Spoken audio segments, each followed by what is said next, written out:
యాక్చువల్‌గా మీరు గ్లిమ్స్‌లో భగవద్గీతకు సంబంధించిన ఒక డైలాగ్ ఏదో పెట్టారు.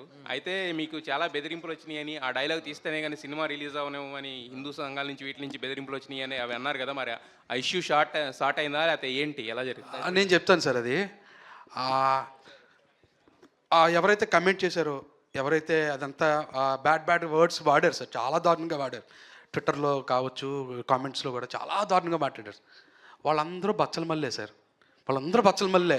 ఎందుకంటే బచ్చల మల్లె ఎలాగైతే భగవద్గీత ప్లే అవుతుంటే వినరా అని పెడితే వినకుండా కట్ చేశాడు సార్. నేను ఒక మంచి పాయింట్ చెప్పడం కోసమే నేను పెట్టా. అది ఉంది తర్వాత అన్నది అది కూడా వినకుండా ఇప్పుడే కట్ చేశారు సార్ వాళ్ళు కూడా. సో వాళ్ళ సినిమా చూసిన తర్వాత వాళ్ళే నాకు మళ్ళీ రీట్వీట్ చేస్తారు sir, sorry brother. Issue short అయింది సార్. అది ఎందుకంటే నేను హిందూ సార్. నేను సనాతన ధర్మం అంటే నాకు ఇష్టం. నా నా నా కల్చర్ అంటే నాకు ఇష్టం. నేను పవన్ కళ్యాణ్ గారికి పెద్ద ఫ్యాన్ సార్. ఆయనే సనాతన ధర్మం గురించి అంత గొప్పగా చెప్తున్నప్పుడు నేను ఆయన ఫ్యాన్ సార్. ఆయన ఎంత నేను ఆయనే దేవుడు అనుకుంటా నేను. సో ఆయన చెప్తున్నప్పుడు నేను విన్నా సార్. నేను హిందూ సార్.